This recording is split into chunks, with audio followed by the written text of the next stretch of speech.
Let's see what Kevin Pelton thinks over at ESPN.com. They had a nice 5-on-5 on this very topic over there a couple of days ago, and we'll bring him into the conversation. Kevin, welcome back. How are you? I'm good. Thanks for having me back on. You know it, man, and you know that this topic, especially here in Philadelphia, is a very polarizing topic. We've talked about it the last couple of years. Here we are, a team at 1-19. Where are they now? You know, usually that's at the end of the story. Let's find out where these guys are. Where are they now? Well, I don't think they're as bad as the 1-19 record would indicate. You know, since Robert Covington's been back in the lineup, this has been a competitive team that's, you know, lost some close games, and you figured that eventually one of those was going to go their way, as it did the other night against the Lakers. But, I mean, I think the big question here is whether, you know, at this point, any of the building blocks of the next great Sixers team are on this roster.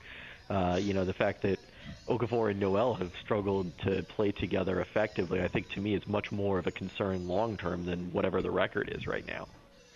Well, and yes, that has been a little bit of a disappointment, but I guess the flip side of that would be, well, other teams might value them and then make phone calls to them, and they would have that word that you heard here around here often is optionality to say, all right, if you like Noel or you like Okafor, we can make something happen. Yeah, and I mean, I think eventually, you know, that's going to be something they're going to have to strongly consider, and there certainly will be interest. You know, I think the way that Okafor has played offensively, it certainly shows his potential in this league, especially if he gets up to speed defensively. If you think that, you know, if you're a team that thinks you can get him in your system and not play him next to another traditional big man and he's going to be more effective for you, you know, then there may be a lot of value on him. Kevin Pelton, ESPN.com. A lot of people, you know, is the process working? When you look at what they're doing and what they've done, there's a lot of criticisms. As this has continued to go on, Kevin, how is it being received now in its third year around the league? You know, I think that it's probably losing some people that were on the fence at one point, you know, with just the time of this. And that's the thing you hear, I think, from a lot of people in the league. I think there is some jealousy in front offices where people are like, yeah, I wish we could do this, but we don't have the chance to, as you kind of alluded to early on. But there are also people that I think, you know, were open to it at first, but now it's a question of how long is this going to take before they legitimately become good. So I'll ask you the question that you guys answered over at ESPN.com. Is it working or not working as intended at this point? I mean, it's a little tough to say because that's the whole point of it being a process, is you don't necessarily judge it by the results. But I think that, you know, I think it's reasonable to expect that when the Sixers started this process, they expected to have come out with more star talent by this point than they have. Obviously, Joel Embiid's, you know, re-injury is a big part of that. He's a guy who, you know, if he's able to get healthy and be as productive as he looked in his year at Kansas, all of a sudden that completely changes everything because he could be, you know, the guy. I mean, he was, you know, in my opinion, the number one talent in that draft ahead of Andrew Wiggins, who is already looking like a future star, and ahead of Jabari Parker. So, you know, that changes everything that quickly. Kevin, you answered the question over at ESPN.com saying that they have one future All-Star on the team, and I think I would agree with that as well. But isn't part of this plan in this hope, and look, anything they do, if they were a team that won 35 games, they're hoping that they draft someone at number 14 and he works out, or hoping that a free agent comes to them. This is all about hope and almost luck that you get the right guy in the right situation at the right time. But isn't a lot of this about what the Sixers have done is that they've added multiple picks in multiple drafts to get an extra opportunity to find that extra All-Star, where in a league where you almost need 3 All-Stars now? Right, and I think that's a lot of their thinking is, you know, people are saying, well, you're tying your hopes to one draft pick and getting the right guy, but in a sense that's not what they're trying to do, because of the fact that that's why you accumulate multiple draft picks. That's why you have the chance, you know, depending on what happens with that Lakers pick this year, to have 2 picks in the top 5. Very realistically, and that, you know, then that gives you so many extra swings where even if you take a risk on a guy like Embiid and it doesn't ultimately pan out, it doesn't necessarily, you know, submarine you in the same way that taking a risk on Andrew Bynum did a few years ago. So here's a team that virtually, I think, won 50 games once in 20 years, the Iverson 2000 team, and one time previous to that. I don't think that they won 50 games after 2000. I think they've won one playoff series since 2000. They were kind of stuck around 35 to 43 wins, somewhere in that range. Is what they're doing now better than where they were before? Even though many people would say they're a joke, they're historically bad, they're a laughingstock, is ultimately this better than where they were before? Are they more almost relevant now than then?